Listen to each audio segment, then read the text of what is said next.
Okay, so we're technical difficulties are solved, so I guess we'll get started with the meeting.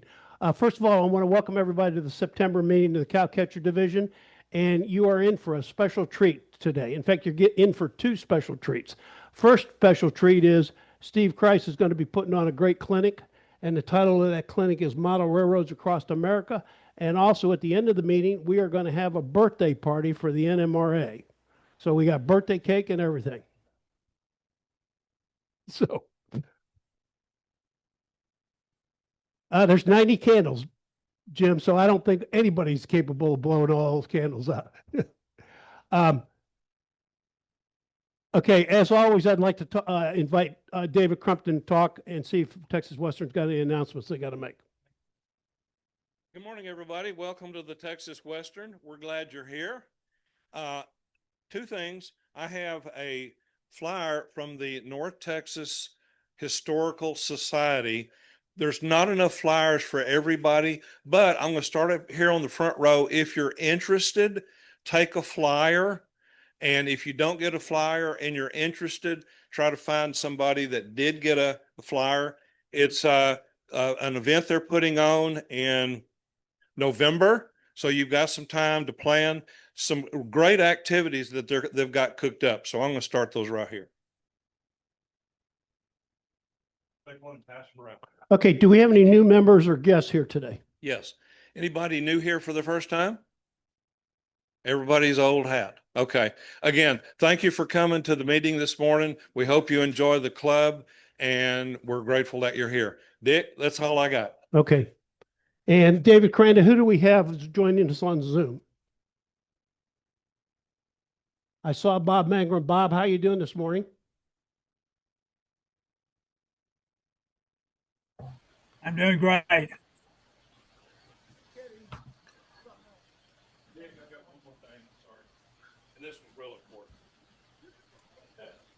Put it on your calendar. October the 18th, which is on a Saturday, from 10, was it 10 to 4, Jay, or noon to 4? 10 to 4, gigantic, I mean huge, biggest garage sale we've ever had here at the club. You've seen the prices before. They're ridiculously low, but we don't care. So come October the 18th, 10 o'clock to 4 o'clock, tell your friends, tell your neighbors, anybody that likes railroad stuff. We've got cars, we've got locos, we've got scenery stuff, we've got structures. You name it, we got it. Biggest, no kidding, biggest inventory we've ever had. So please come. Okay, David, thank you very much. Okay, back to the Zoom people. Who's joining us on Zoom? We got David, we got Bob Mangrum, I know that. I think Harold is there. Yeah, I'm here in cool Colorado. Hello, Harold, how you doing? I'm great. You doing all right? And we have Speed. Speed, you on? Speed's here. Can you hear me? Can you hear me? Okay, I can barely hear Speed. Speed has an announcement he wants to go over and he wants to talk about the app that he's checking out, needs some volunteers. Can you hear me now? Okay, I can hear you remotely. So people can hear me remotely, but not in the room. We can't hear you, Speed. Hold on a second. Hang on. I'll sing a song. Speed in the Helix. That's weird, Speed, because I can hear you perfectly. Okay, Speed, we can hear you now. Can you hear me? You want me to make the request right now? Is there a way I can share my screen? Host disabled attendee screen sharing. Okay, what we would like Division 1 to do is, number one, go to the NMRAportal.org. And if you can do this on your phone while you're sitting there, then this will be even better. But if you can do it before midnight, that will be second place, and then third place before the weekend is over. So let's see if I can share yet. Nope. So if you go to NMRA.org, just our normal website, in the top left corner, you'll see a link for the NMRA store. And so you if can you share, click, Pete, or you can share, Speed. You can share. Okay, we'll share the screen right here. So right there is the NMRA's normal webpage, nmra.org. And this top left-hand corner has a little quick link that you click for the store. And we've intercepted that page to not take you to the store right away. So at the bottom here is a link after you read through all that to make sure you're comfortable going to a new place. You click on the NMRA portal, which will bring you to a brand new website that we're going to use for your membership information. So that in the future, you don't have to fill a form in, you don't have to call the office, you don't have to tell your division director. You can go straight here and update your phone number, maybe change your email address. I'm not sure how that works yet, but that's the plan. Change your winter location. So when you move to Florida for better weather than Texas, then you can do so in this tool. The biggest reason we're doing to this is so we can add you paying by PayPal and credit card, as well as add auto renewal so that you don't have to remember to renew every year. So in 12 months, the system will just renew you again. And eventually, there will be other features like constant contact to do email blasts with, and also to do SurveyMonkey with is coming to this place here. The other benefit is so that your region membership chairman and eventually your division chairman can come log in here, because if a new member joined through this system, they are a member within an hour. They will get a membership card they can download and print, and they will get a membership number right away. So now if your membership chair log in, let's say in 12 months, then he can see who's all the members in here. So I'm asking for two things. If there's anybody that needs to renew within the next 60 days, that you please go here and you renew using this so we can test this.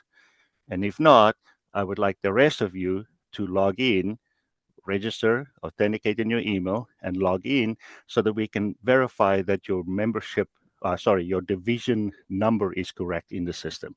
And that will help us with a bunch of people testing it over one weekend to make sure that the server will survive when we let this loose on the, let's say, 15,000 members that we have worldwide.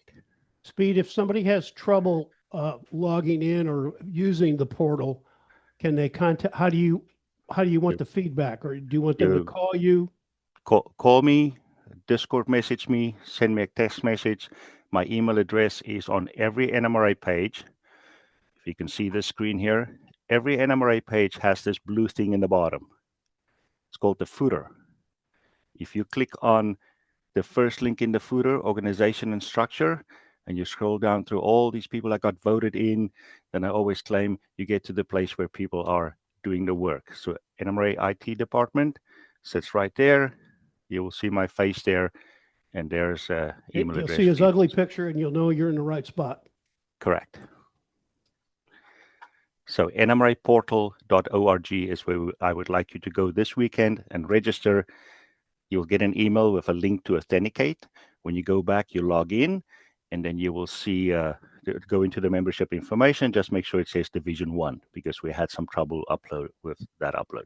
Now, if you have registered or renewed in the last 2 weeks, then your account is kind of already created, but you don't have a password. So you would need to find the place where you go to log in, and at the bottom, forgot your password. So if you put your email address in there, you will get a link to then go set your password. Okay, Speed, anything else to add? Happy birthday. Any questions for Speed?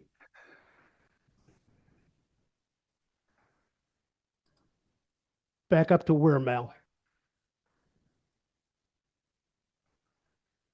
Go through the steps to log onto the portal again, Speed, would you please? Okay, so I'll share my screen. Share. If you head over to nmra.org, the main website,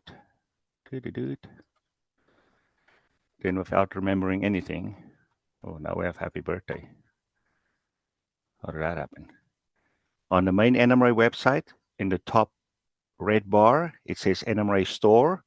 If you click on that, it will take you to an invitation. And this is for people who, this invitation shown here is for normal people who buy stuff through the store.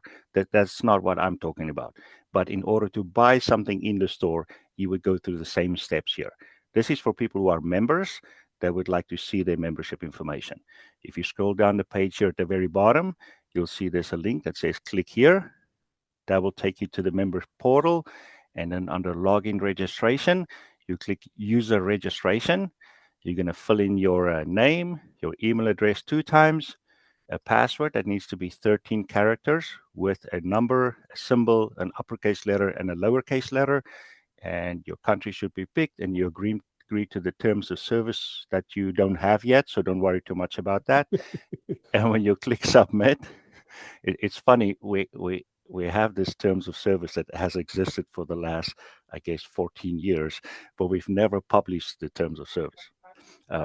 So the submit button there will then send you an email, and in the email there would be a link that says activation code embedded in it. When you click on that, it will bring you back here, and it will say you have been activated.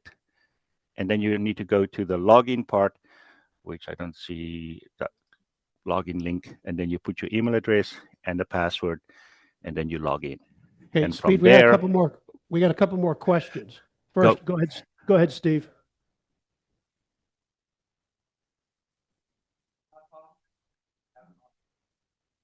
Yeah, it's different on the phone than it is on the screen. There's some way we can get instruction for phone. Did you hear that, Speed? no, not at all. Okay, the format on the phone is, you're looking at it on your laptop, and the format on the phone is different than what you're showing on the screen here. Yes, but it should have the same fields for username, your real name, email address twice, password twice, accept terms, and say go. No, when you get to NMRA.org, it doesn't look like that. There's no link for store. And if I go down into the main menu and go to store, I don't go to that, Yes, nor you're do right. I see a link to that. You I are tried right. it on both my phone and my iPad. Okay, so on the online, on your phone page, there should be a link that says quick links. Okay. And if you click on NMRA store there, it will bring you to the same place. So next to main menu, there is a quick links option. Okay. Got and it. then, Got it. and then use that NMRA store. Perfect. Okay. Yes. And it takes you to that. You're Yeah. invited to participate. That's the way to do it on the Correct. phone and the iPad. And for the future, let's say the next year, because we now have to upgrade the NMRA website as well to match this guy over here, so we can have single sign-on, and then we can get to member benefits that's behind the paywall, as they call it, so that members who log in, because remember, people who buy stuff, they can also create a login, but they're not members. So we have to get the people who are members who log in to get access to the data sheets and the membership directory, the layout directory, and things that like the magazine that we host online. And so once that's all done, then we're working with Zinio to connect the two, so that you don't have to have a separate login at Zinio when you want to read the digital magazine. So we're going to use this whole thing called single sign-on. Speed, we got another question from the crowd. Go ahead, Eric.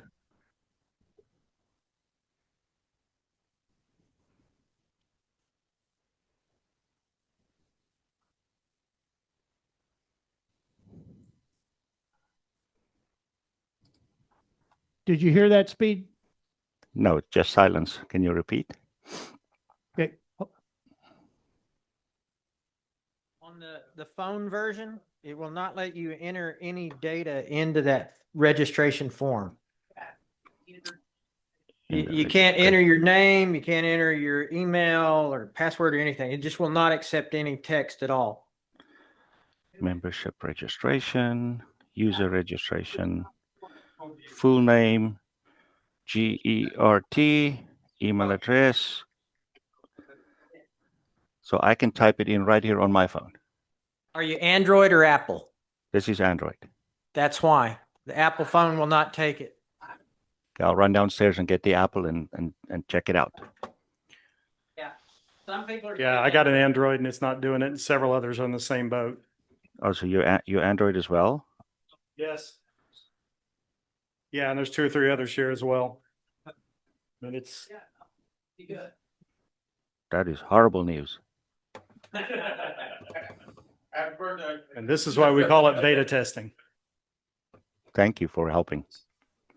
Okay, so Dwayne, you cannot do it either? Correct, sir. It's not letting me do anything. It's like it's an image, not a form.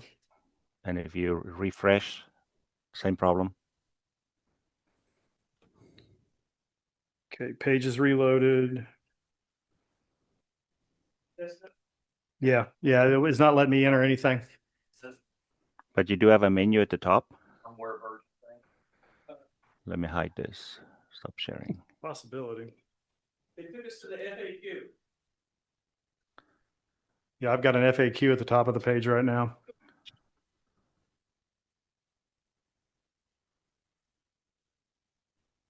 My FAQ is actually empty.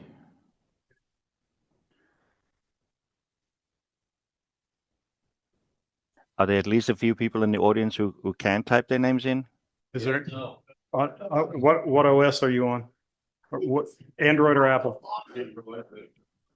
Okay, so Ed McGinley's got an Android. He's able to do it. Okay. No fruit base able.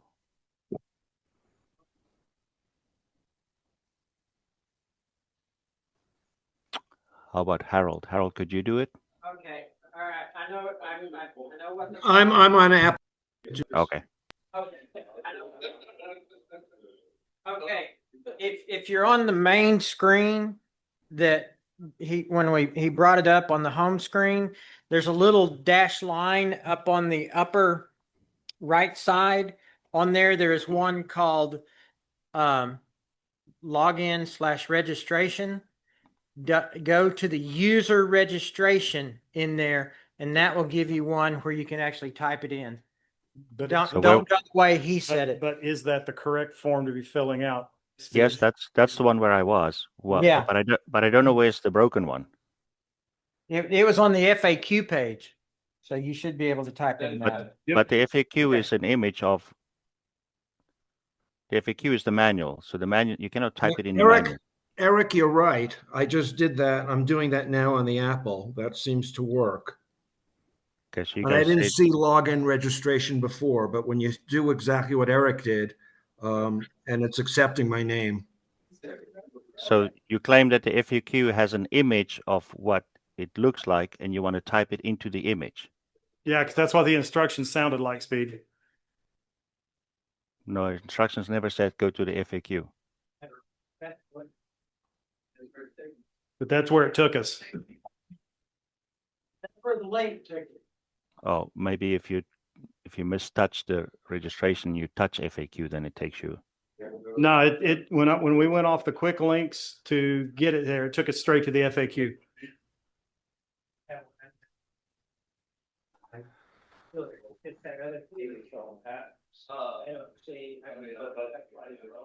So there is a link to the FAQ. If you look at this, share. Then the first link says instructions to create your account are shown here. So that's not the link. The link is over here. Yeah, I was finally able to get here. It's just the link took us to a different page where it's just an image, not a form. So how are you getting there?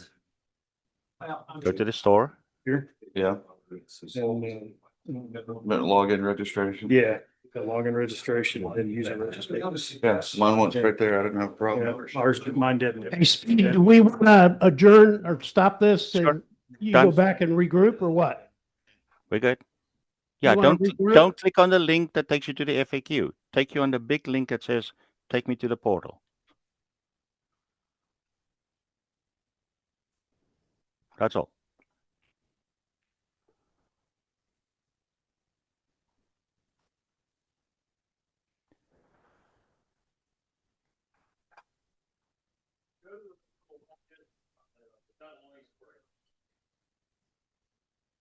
And yes, 13 characters is a lot. So I go 1, 2, 3, 4, 5, 6, 7, 8, 9, 0, A, B, C, D, E, F, exclamation point, underscore, go.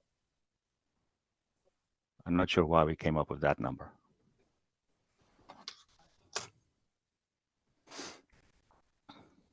Thank you.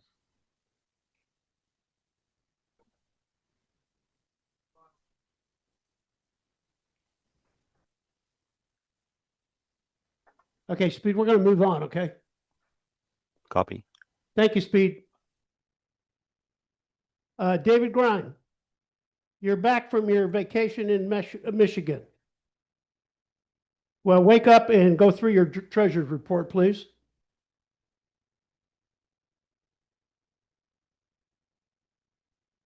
Use the microphone.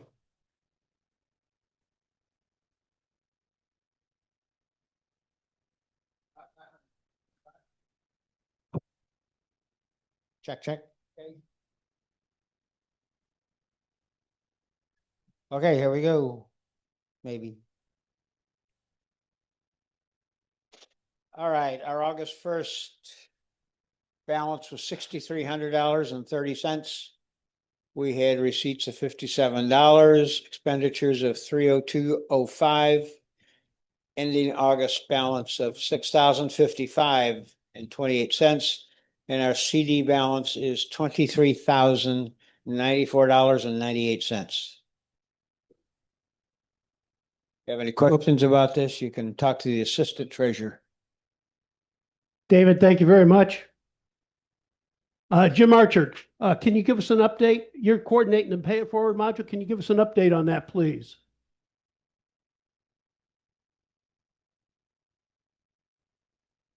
Okay, at this juncture, it is almost ready. I have one more track to fix because all the track was kind of messed up in terms of how they were lined up after the last year bouncing around. So I have one more track to fix. Then we'll test it electrically, which should be fine because it's a very simple layout. And then after that, we'll get it there and get it set up on that Friday. So we're almost ready. Who's going to take it over to the Plano Center? Myself and Tom are going to take it there, set it up, make sure it works on that Friday before the. Okay, good. Yeah. Very good. Thank you very much. Appreciate it. Thank you for all your hard work on this. Plano Train Show, just a reminder, Plano Train Show is coming up at the end of September. It's very important that the fall show is one that the Cowcatcher division kind of coordinates and handles. So it's important we have a strong showing of members there. And we have also part of this Plano Train Show booth, besides the Pay It Forward module, we have the Junior Railroad Academy. And Deb, do you want to talk about that? Or you or Russell want to mention something about that? So yeah, at the Plano Train Show, we'll have a little small layout that's how big? 3x4. 3x4 that the kids themselves will be able to run. So all the other stuff at the train show is don't touch, don't touch. They can get their hands on it. We'll have little train stickers, little stickers that say junior engineer to give them.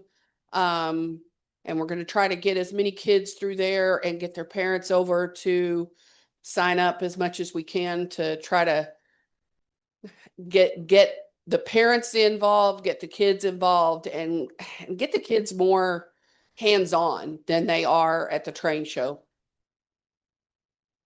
Thank you, Deb. We have not. Russell's looking for volunteers for the train show. Guys, we're going to be there all weekend long. Deborah and I will be. We're going to be club support the raffle for the Play It Forward plus this as well. So I've been doing this 4 years now. I used to do a list, but guys, just show up. It will have something for you to do. All the help we could get would be great. We're going to be really busy with the kids. We've had a little bit of experience doing this at the Forest Hill Christmas thing, and we had a lot of kids that you wouldn't believe. So we're expecting the same thing here. So the idea, election, once again, is to get the kids involved, get them to buy a raffle ticket, and the ultimate goal is get them to be part of the NMRA. Okay, and Mike, you want to talk a little bit about the membership committee and what they're going to be doing at the convention too?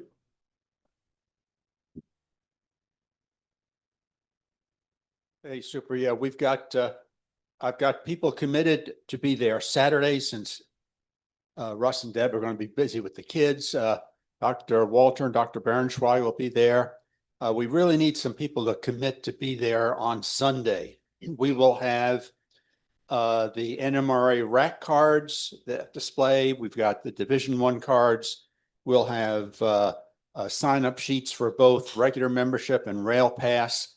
And we'll have the display of the various NMRA gauges. And there's also sort of a outline of an elevator speech you can use when introducing to people. So we need some commitments or some folks that'll be there on Sunday. I don't see any hands. How about times from Sunday? How about what times? It's Opens at 11, 10 10, and closes 10 to at 4. 10 to 4. And Russ and Deb will always be there to answer questions and so. So Got Mal, one. did I see a hand come up? So we got Mal Noon. And anybody else?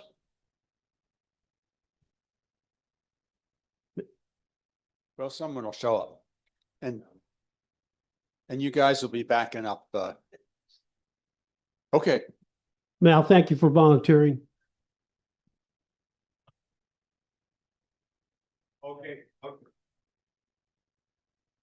Okay, last month I had mentioned that we were going to do a mock contest room after one of the meetings. So we've picked October meeting to do a mock contest room to bring your freight shed that we had just done on the clinic.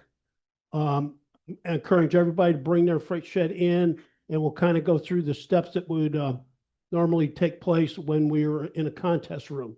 And Dwayne, do you want to go into a little more detail on that? Yeah. So basically what we're going to look at doing with this is everybody bring in their finished models. I've had a couple of 3 months to get them done, so everybody should be finished up by now.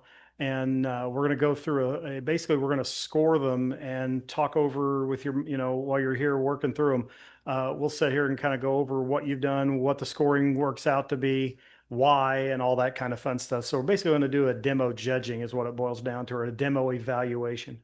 So that'll be the game plan. We're doing it next month, correct? Next month, after the October meeting. So if you haven't gotten your freight houses finished, get on your stick and let's get this done. So you got a little motivation. So everybody bring your stuff in next month and we'll go through it. I do realize we kind of rag on the AP quite a bit up here. We promote it a lot. But Daryl just earned his, John Garfield just earned his, Mike's one, Palmer's one, I'm an MMR, Dr. Ross is one.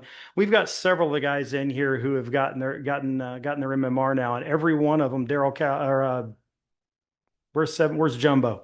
Jumbo's around here somewhere. So we've got a whole mess of them that, Mr. Packer, Packer's got all 11 of them, for crying out loud. Every one of them will tell you that, we're a lot better modeler now than we were when we got started.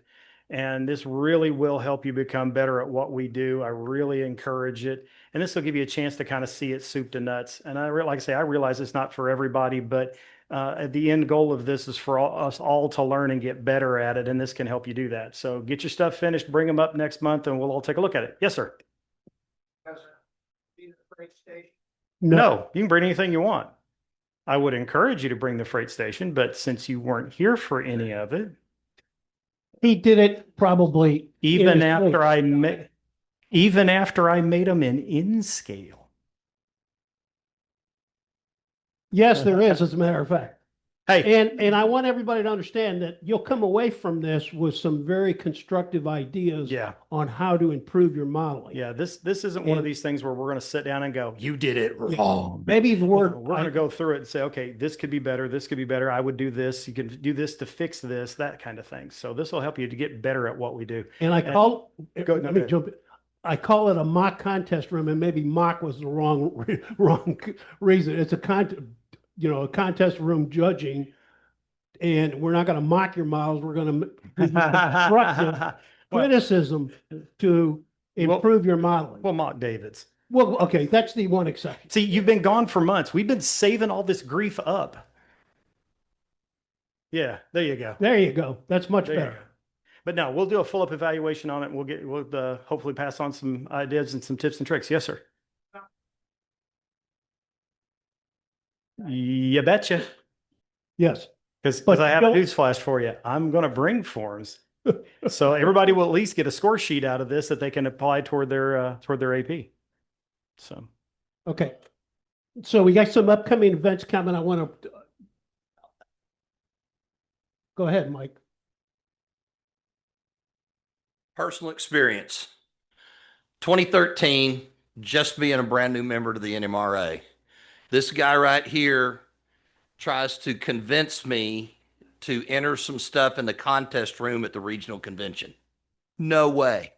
There is no way I'm going to submit my stuff and let those rivet counters try to rip it apart and tell me how bad I didn't do this and that I didn't include that little thing on back then it was called judging in the contest room. He kept twisting my arm. Another member that is also an MMR now, they were double teaming me and they said, you really need to do this. I entered what, 4 models, Dwayne, something like that. Yeah. 4 models in the room. I got 2 first place and a second place and walked out of there with what was then called the participation award. It still is the participation award, which is the person who enters the contest room and has the most accumulative points based off the models they entered, correct? They add up all the points for the ones that merit. For all the ones that merit. Okay.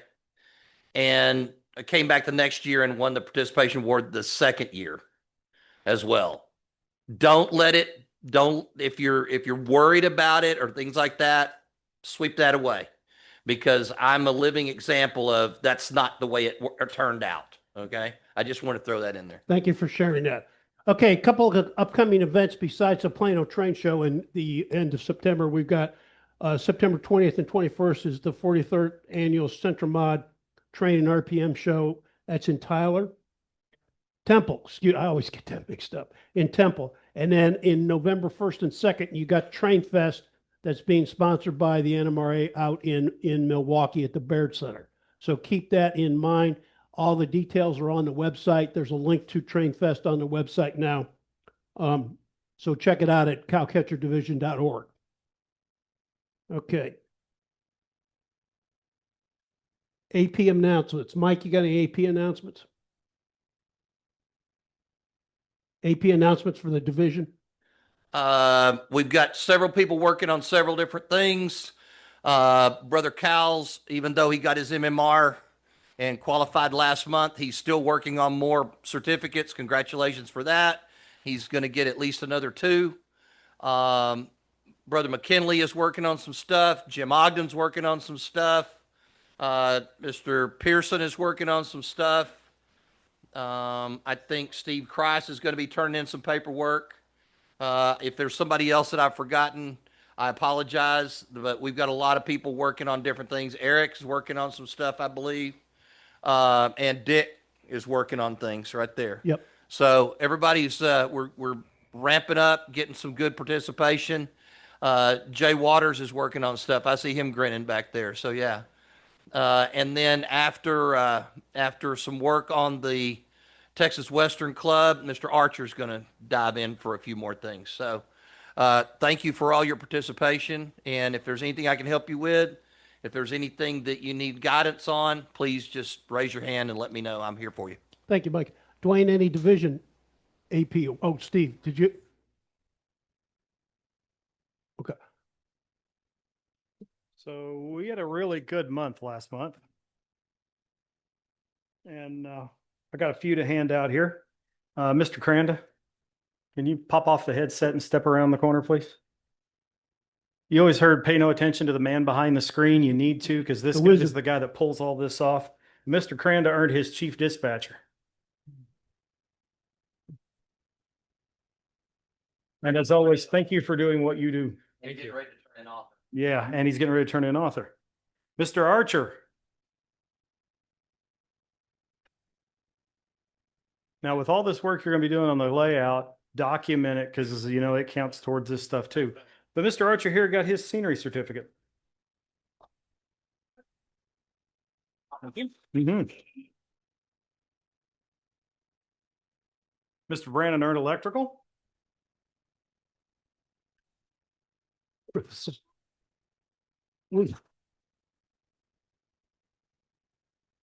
Dr. McGinley.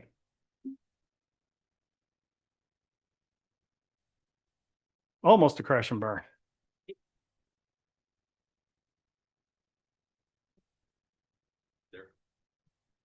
Ed got his scenery, and by the way, I also got your other one reprinted. Oh, Yeah.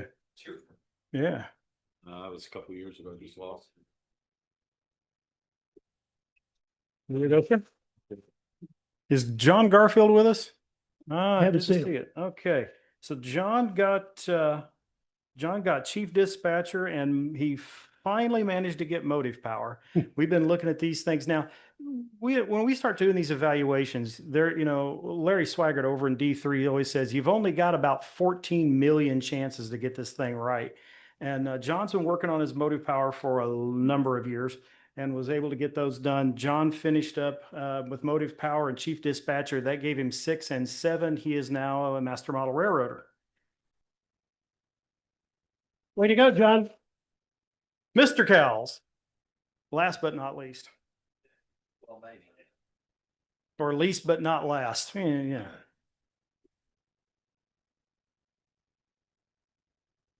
This one for Daryl is magic number 7. And Daryl also made MMR. Congratulations, brother.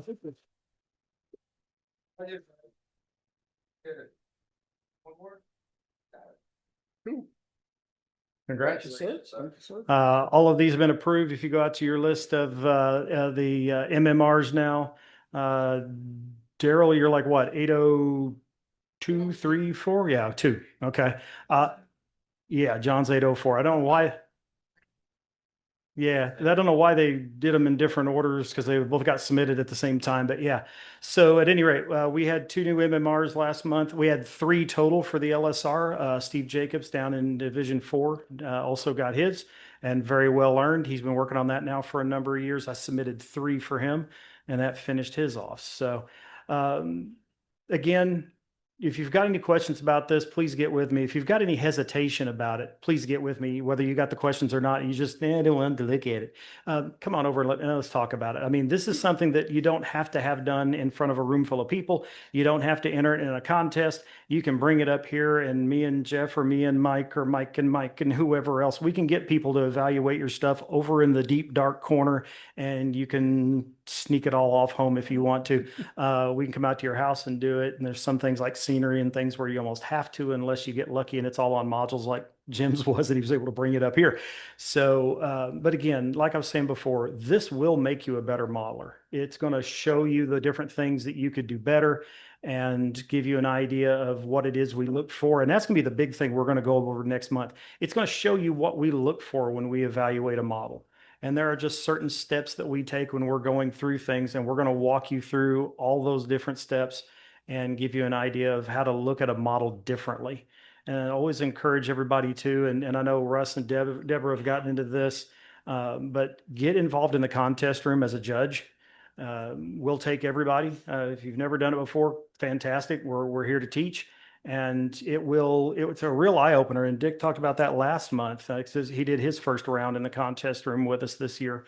And it will, like I say, it's going to teach you how to look at a model differently. And it's a lot different looking at it with that side of the table in mind versus you at your bench. And it'll give you an opportunity to kind of step out of it, because you start working on something, and we have all done it. You get down to a point like, all right, it's not perfect, but that'll work. That'll do. And then you start thinking about what the guy on the other side of the table is going to look at that and go, that's 3 points off, so, that'll do, won't, it's when you start, that was really the biggest part of what makes you a better modeler, is you won't settle for things. You'll step back and fix it. So at any rate, if you've got any questions or whatever, I'll be hanging out back here in the back. Come see me. Okay. Thank you, Dwayne. Mm-hmm. Okay, so let's talk about your layout and modeling issues. Are you having any problems on your layout? Anything you need some help with? You got a room full of experts here? Jim? Yeah, I've got one issue with the club here. We have the Wi-Fi modules, the LNWI for Digitrax, and they are all showing that they are asleep.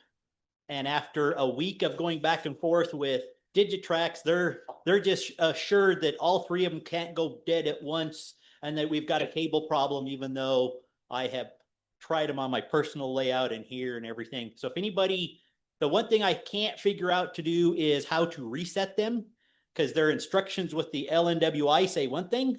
What they just sent me in an email yesterday is a totally different way to reset them. So if anybody knows how to reset stuff using switches with Digitrax, see me afterwards and we'll see if we can figure that out. That's it. Thank you, Jim. Anybody else having problems? Steve? Okay, you make your announcement.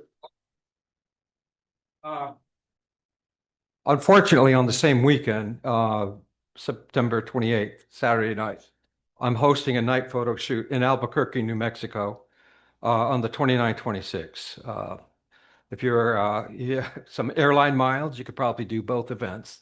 But if you want to know more about it, go to the 29-26 website. And all you budding photographers, if you want to experience a night photo shoot, that'll be happening on September 28th on Saturday night. Thank you. Okay, tips and tricks. Mike, do you have any tips or tricks? I'm gonna defer this month. Okay, Dwayne? What? Oh, I'm sorry. Okay, so my little in-scale layouts, I'm trying to learn different things. And recently I'm getting really frustrated with airbrushing. So I just try to put a generic coat down, and 5 minutes after I get started, my airbrush keeps getting clogged. And then I get paint all over my new shoes. And so I'm just trying to figure out why it keeps getting clogged over and over. What airbrush do you have? Amazon special. That's your Okay, that's part of the problem. Okay. Like it'll be going great, but then it just, like I said, it just kind of clogs and pull the needle out, and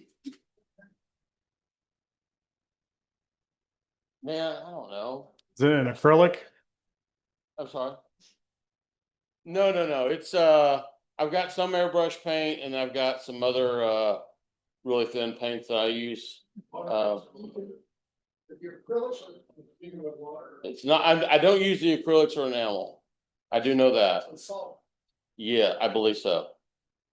I know one of them are a package I got of like Badger that are like mud, so haven't been using those. But then even on the their airbrush paints, I think they're Vallejos, but like even they'll clog up. Yeah. And just Try pick you up some airbrush.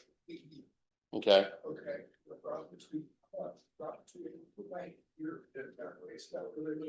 That will help sell from drying and check your air pressure, but you have air pressure. Okay. Okay.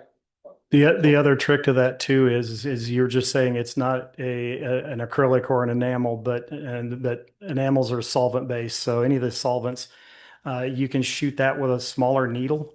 But like the Vallejo paints, those are all acrylics, and the acrylics require a bigger needle in the brush. And acrylic paints are really bad about what they call tip dry, which is what you're experiencing. Expensive, cheapy airbrushes are the worst about it, and you've got to field strip them, and the whole time paint's drying in your brush and everything else. I hate to say it, but one of the best things to do is spend the money and buy a really good airbrush. I have one from Harder and Steenbeck, and one of the nice parts about it is instead of having to disassemble the whole thing and take the needle out of it and all that, literally take a damp cloth and go across it, because it doesn't have a full conical protector on the tip. It actually just has two little bars, so the needle's exposed. So you can just get in here and do that, and it'll clean it right off, and you go right back to shooting. But acrylics are really bad about tip dry. But like Daryl said, it's a lot about putting in some sort of retarder, and you want to, for the airbrush medium works with the acrylics and things. The others, you're just going to have to thin them a little further, and the air pressure can play a lot to do with it. Okay. Have a lot to do with it. Yeah. Okay. Depends on what type of paint it is and how thin you have it. Yeah, 25 or less. I usually are shooting somewhere between 15 and 20, depending on what it is I'm shooting. I found that the acrylics require a little more air pressure. At least that's what I found so far. I shoot with a tank of CO2, so I don't have to worry about water in my line. That's another one. Make sure you've got a moisture trap, and really preferably, because I'm paranoid, Murphy's alive and well and hates us all, I put 2 in line with mine. Just because, one's not good enough. And especially if you're shooting acrylics, a blob of water is going to ruin your model. So, Okay, tips all and right, tricks. tips and One. tricks. Can I get the overhead look down cam? Move myself out of the way. Yeah, I'll slide you out of there. What? Well, okay, go ahead. Get on the microphone. I need a tip. Somewhere between Johnson and Tarrant County, I have left behind, quite probably around here, a black CPKC cheap backpack with a notebook in it and a cap in it. If anyone looks around and sees that thing, I'd like it back. I think I left it here at Thursday night a week ago at the Texas Western meeting. Thank you. Okay, back to tips or tricks. Yeah. So I got to playing around with it one night. I occasionally suffer from insomnia, and then you throw in a little ADHD brain that won't shut off, and I'm up for a while. And I woke up one night, couldn't get back to sleep, and I got to thinking for some reason out of the blue about how would I go about making pallets, scratch building them. I've done it before, board by board. It's a royal pain. So I got to doing some digging around online, and I found probably a lot more information than I wanted to, and probably a lot more than you're going to want to sit through. Your basic pallet is 40 by 48. They started off as a skid, which all that means is you got the boards across the top and legs on it. Usually the 3 stringers. You could only approach it from 2 ways, with a forklift or with a pallet truck. These came out in the early 1900s when the first pallet trucks came about. Then during World War II and the speed needed to move things around in warehousing, 2 different people came up with 2 different ways to make 4-way, what we now call a pallet. And you can either do that with posts in the corners and it's got 3 boards across it, and you can go up and over the boards on the sides, or you can come at it from the ends. Another guy came up with an idea of keeping the solid stringers and just cutting a notch in it for the forks.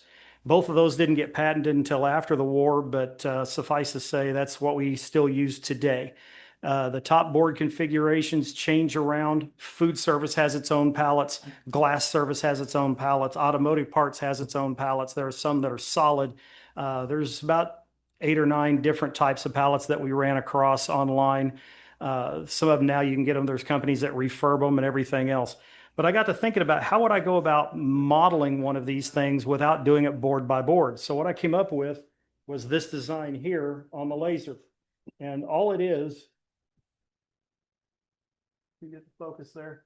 All the boards across the top and the boards across the bottom are actually held together with a small gate and then a vertical line holding all the horizontals as one piece. It has 3 little lines engraved on it. So then you can take the stringer piece, which is this little guy here, that has the prototype size notches in it. And you can take those and glue those into that laser engraved line, the 3 across the deal. Then you've got it upside down, basically how you're building it. Then you take your knife and you just pare down and cut across the gates, and it separates all 7 of those top boards. Put a little bit of super glue on the 3 lines on the bottom, tip the whole thing over, set the stringers down on the bottom pieces, then cut those off, and you end up with a pallet. And the nice part is you can slide some of the boards a little sideways once you get them cut loose and the glue hasn't set up yet. You can break some, however you want to do it. I cut this out of some laser boards, so it's already a sort of wood color, but I'll come back and paint these and everything. That one is in S, but I'm going to be sizing them down for HO as well, and I'll upscale them some for O scale.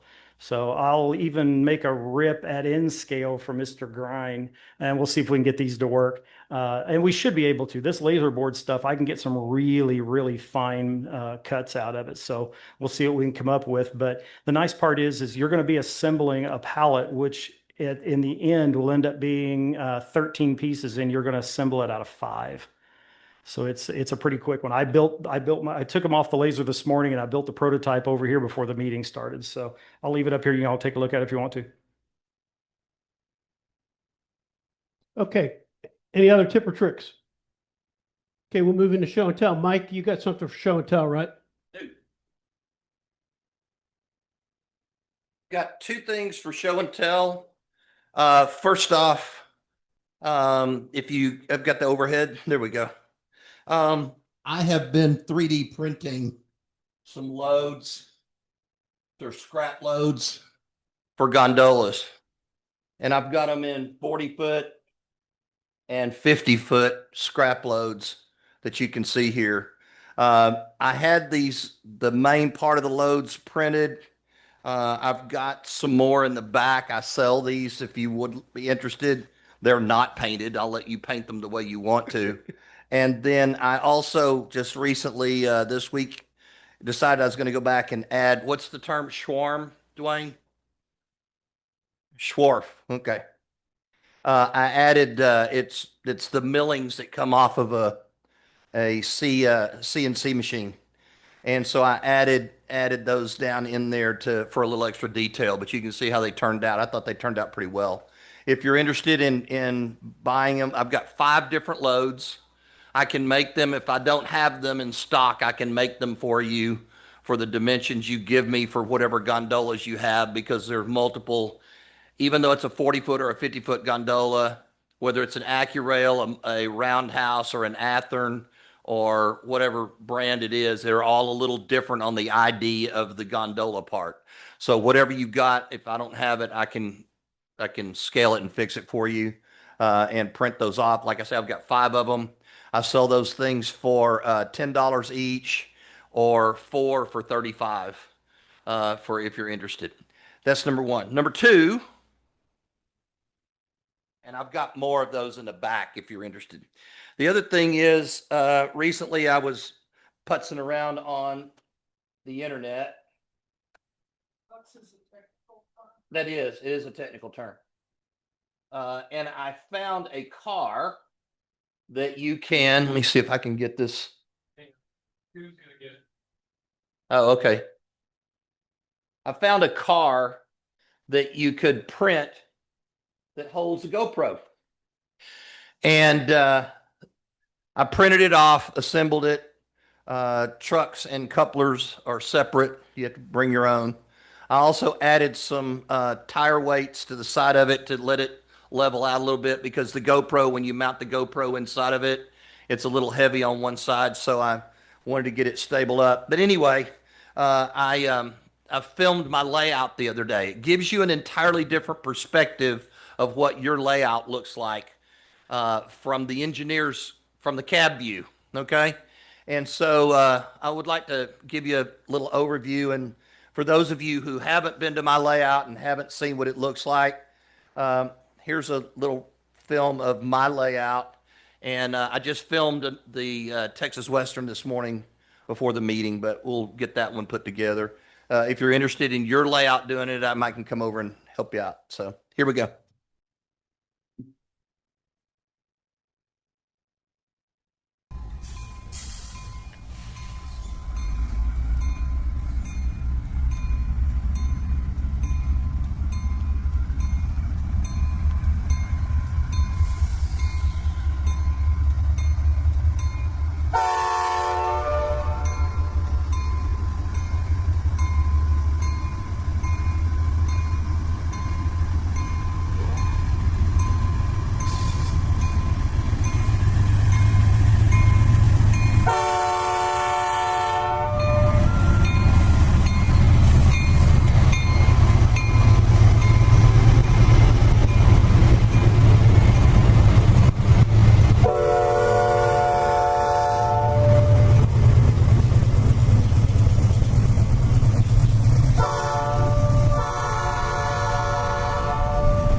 Okay, anybody else with show and tell?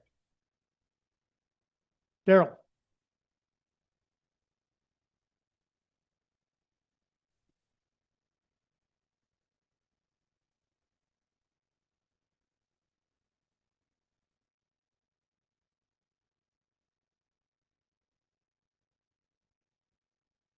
One of the things we've got is a harbor up here in Texas Western. And I thought, well, almost any harbor has to have some navigation aids in it. So I did a little research and things and scratch built some items that will be navigation for in and out. These will get mounted in the harbor, and then we pour the water, it'll look right. But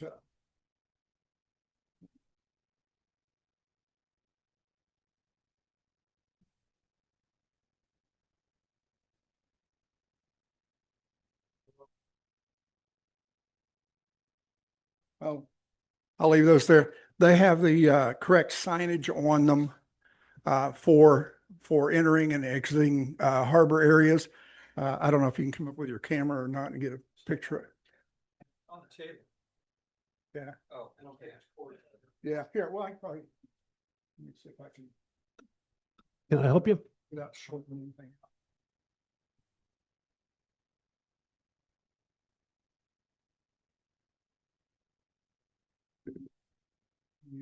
Hold it down. But they got all the signs on it. The LEDs are from Evan Designs. They come with a built-in resistor down the cord that you can hook them up to 12 or whatever volts, and it results. These are being operated at 2.6 or 7 volts right now. The other thing I want to just point out is this is a really cool power supply that I ended up buying a couple of months ago.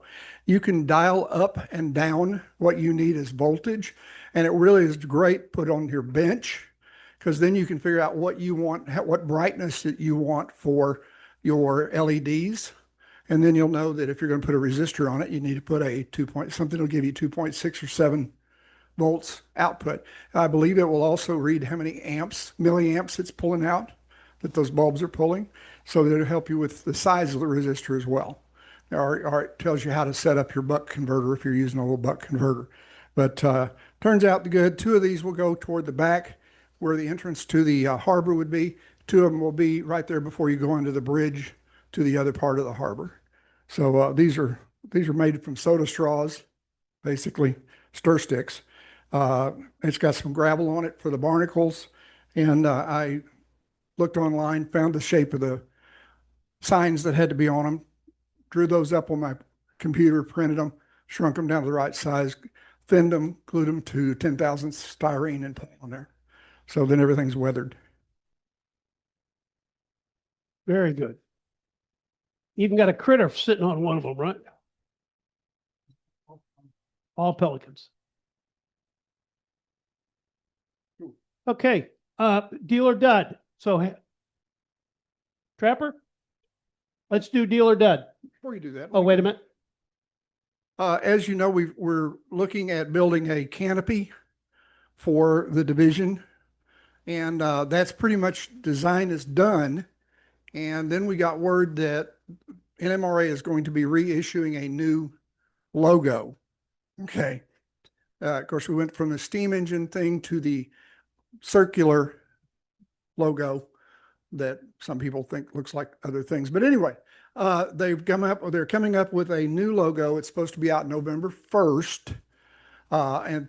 So we're holding on the canopy until we get the new logo.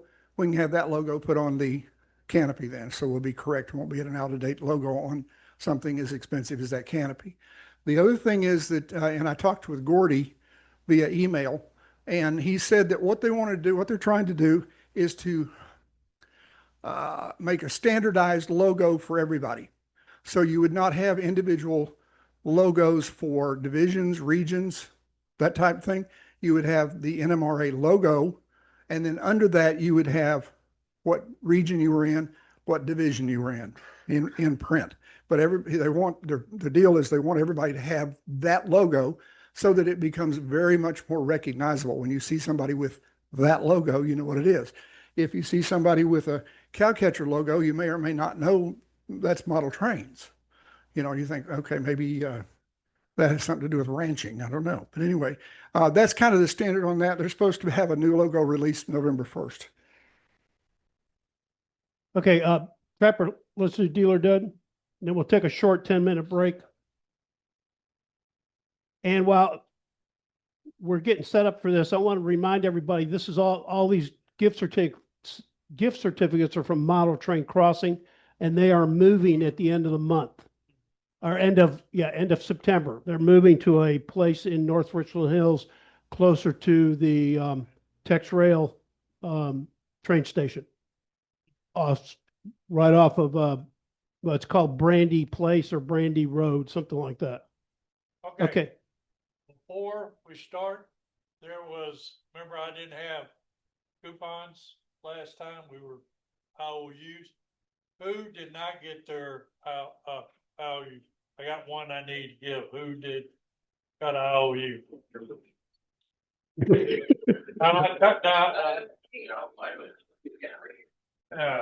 Just okay. There you go, sir. okay. First number is 527. 527. Jeez, Gary Ray. Gary Ray. Pick a box, Gary. Lucky two.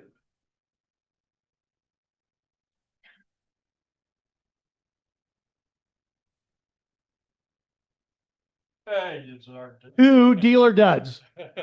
2 packages of milk duds. Boy. If Grind wins a $25 gift certificate again, I'm going to go crazy. 516. 516.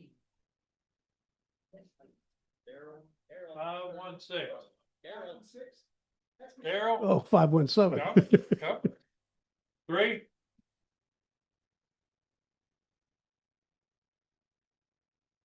You got it? Yeah. All right, he is good. This is a $25 gift certificate from Model Train Crossing.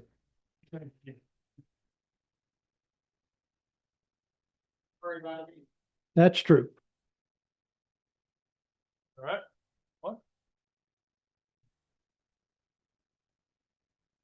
All right, the last 530.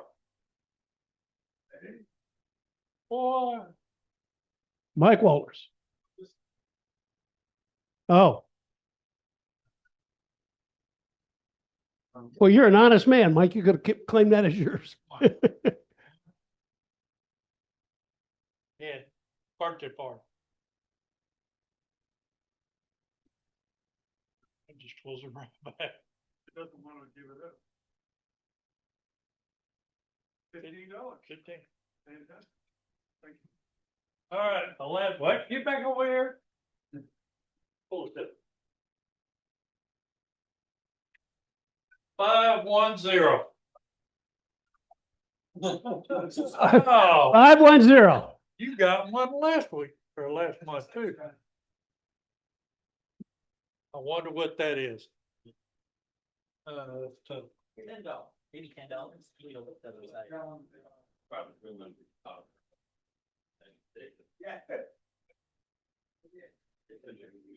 Man, talk about stiff paper. A $10 gift certificate to Model Train Crossing. Yes. Okay, guys. Okay, so we're going to take a 10-minute break, and we'll get back for Steve Crise's great presentation.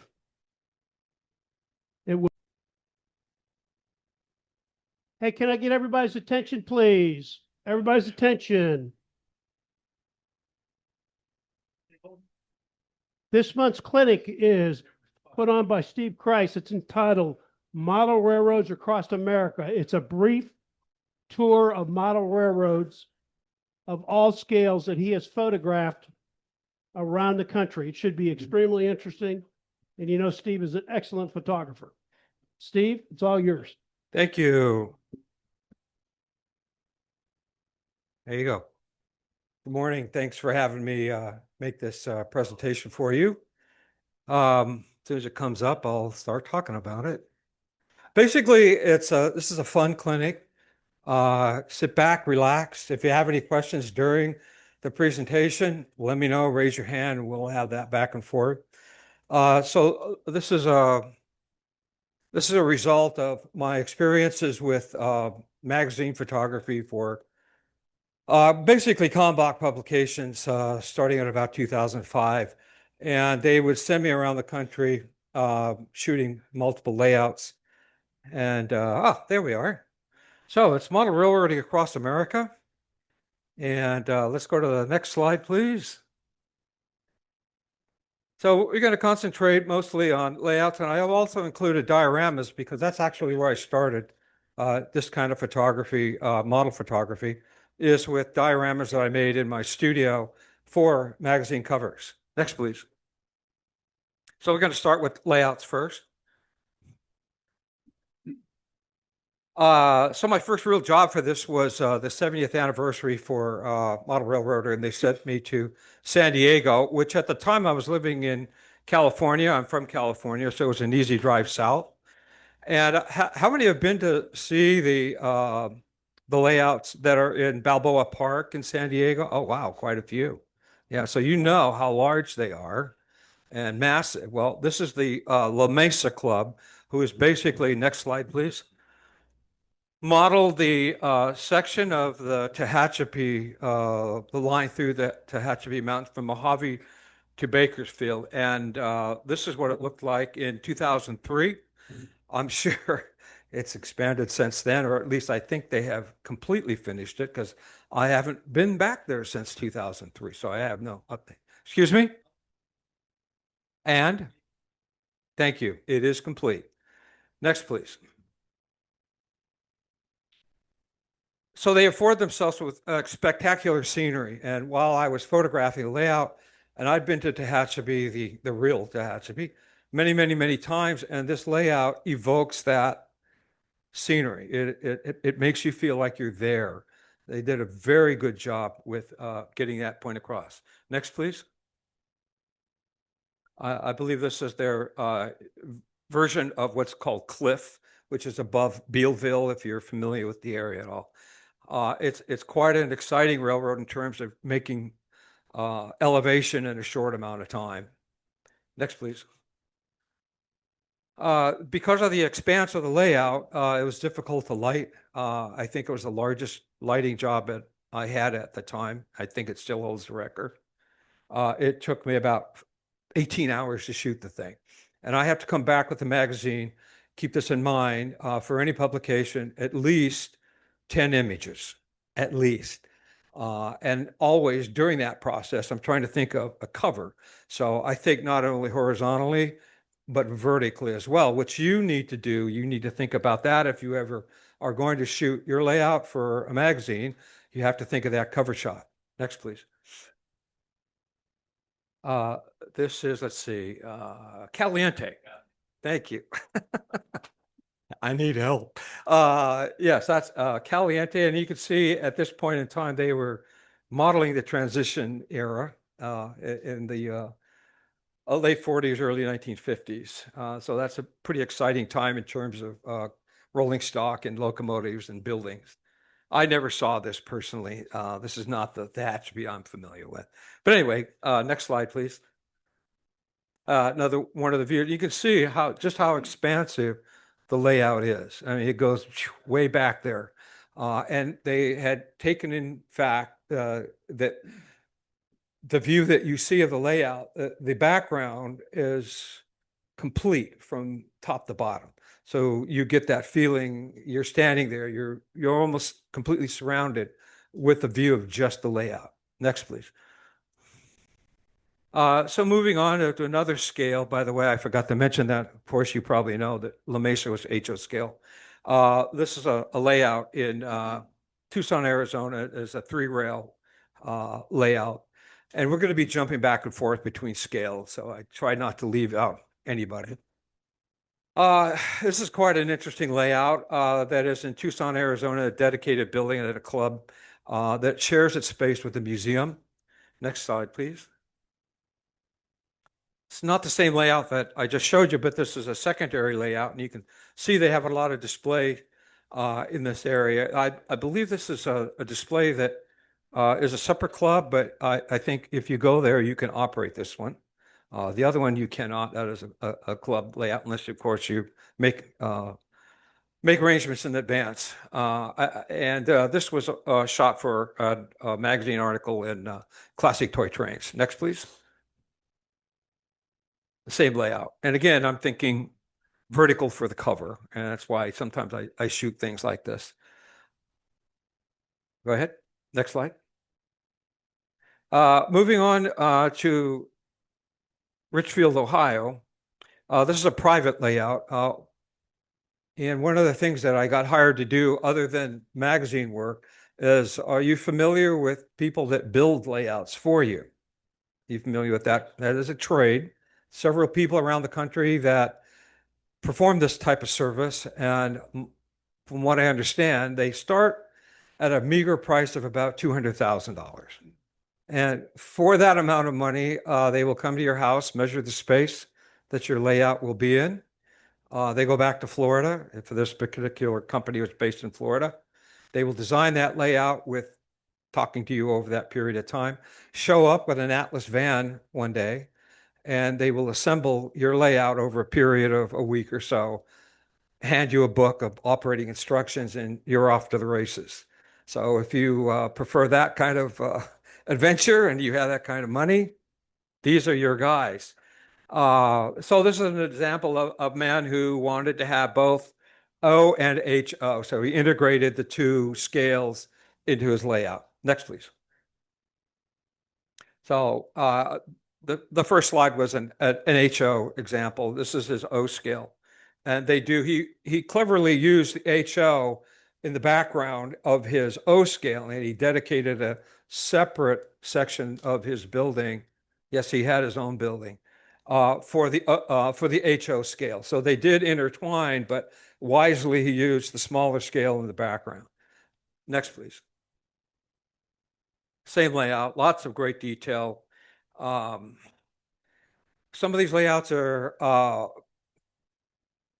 so well done. It's very easy to find angles and wonderful locations to shoot in. The trick is squeezing your camera into that small area to get that view that you want. Now with the cell phone capabilities nowadays, it makes it much easier. We'll get to that, a little bit more about that later. Next, please. I try to find places that evoke certain memories and railroading. The 20th Century Limited, I get to see the interior inside, try to go beyond just the rolling stock and the locomotives. Next, please. This is a private layout, one of the only ones I've ever shot, rather, that evokes a European flavor. Specifically, I believe this was Germany. This gentleman was in Solvang, California, and he had, again, a dedicated building for his Märklin layout. Very, very well done. And when I go to people's layouts and I photograph them, I bring my own lights and I light it in a way that when you go see it yourself, you're not going to see it looking this way. So I utilize the light to bring out the best of the detail in the layout. So I try to utilize my lighting so that I have one key light source that emulates the sun and other lights that I use just to fill in the shadow areas. Next, please. Again, another view. Excellent rock work. And again, this is a layout that was manufactured in Florida and brought out to California and set up for this gentleman. He lived, now, of course, I mentioned that they are about $200,000 to $300,000 a piece. Again, this gentleman lived on a golf course. He had a dedicated building. I mean, this was your top scale kind of railroader or modeler. I wouldn't say that these people are necessarily modelers. They're people with a lot of money and not a lot of time. So they hire people to make their layouts for them so they can enjoy that experience. Next, please. One of the few S-scale layouts that I photographed. This again was for a model manufacturer that will produce the layout for you and stuff it into your basement or building, whatever. This was an interesting layout because they have to design the layout in a way that it goes through the smallest area that you have to access your layout. So if that's the only size door that you've got down the stairs into your basement, that's the smallest, the largest piece that they can possibly make. So if you have a dedicated building with a roll-up door, boom, it all comes in very quickly. But if you have a small little man door to access your space, all the parts of the layout, all the bench work has to fit through that corridor. It's quite an interesting process. Next, please. And again, they provide with details. There's a scene, you might not be able to see it, of a guy lifting a piano, and that's significant to the owner because the owner made his livelihood as a mover, cross-country mover. So they incorporated a little bit of his trade into the layout. Now, I'm not saying he moved pianos to third-story buildings, but that's kind of a thing that he wanted to honor his trade, so to speak. Next, please. And there are a lot of little scenes around the layout. Here you have two window washers that have captured somebody in their private moment in the bathroom. So there's a little humor that you can see. It might be a little difficult to see, but there's a lady back there kind of covering her parts. And anyway, that's the kind of stuff that modelers like to do, I guess. Next, please. Another private layout, again, manufactured 027 scale layout. We have a lot of three railers here. Raise your hand. Oh, yeah, yeah, okay.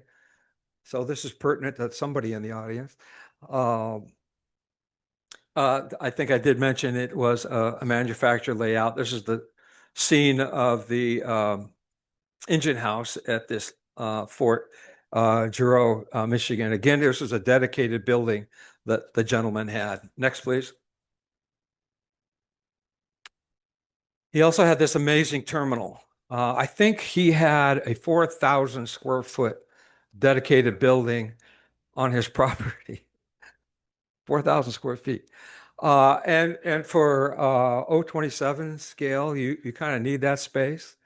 But he utilized it to the extent. This is one of the most staggering views. This passenger terminal shed was enormous, well detailed. I had to actually kind of take things out because it was a little on the cluttered side. You couldn't see past all the figures and things to get a view of all the coaches. But this is probably one of the favorite shots I've ever done, just because of the scope and scale of what they produced for this layout. Next, please. Another view of another, I'm sorry, start over on that. This is in Cleveland, Ohio, another private, and I call them manufactured because you don't make it, you buy it, and it comes to your house. So I'm going to use that term to differentiate between an actual modeler and one who buys a turnkey layout. Again, it was another layout, and it seems to be a very popular thing with people that order manufactured layouts where they combine two scales. So in this case, we see the HO in the foreground and the 027 in the background. Next, please. Here's some of the details that the model builders for the manufacturer do, and they do quite a good job. I enjoy, they do pay great attention. However, I did notice, I did this job for the layout manufacturer in a period of 2 weeks where I was flying all over the country. And I did happen to start noticing that in a way, these layouts are a bit of a cookie cutter situation. So I started to see scenarios that were very similar to a lot of layouts. So they will take a scene, they will reconfigure a little bit, and they'll use it either in an HO or 027, and they'll just shoehorn it into a different scenario. Now, that's not necessarily a bad thing. It utilizes their time in design, But if all of these folks that I shot these layouts all got together and went to everybody's house, that might be a little embarrassing.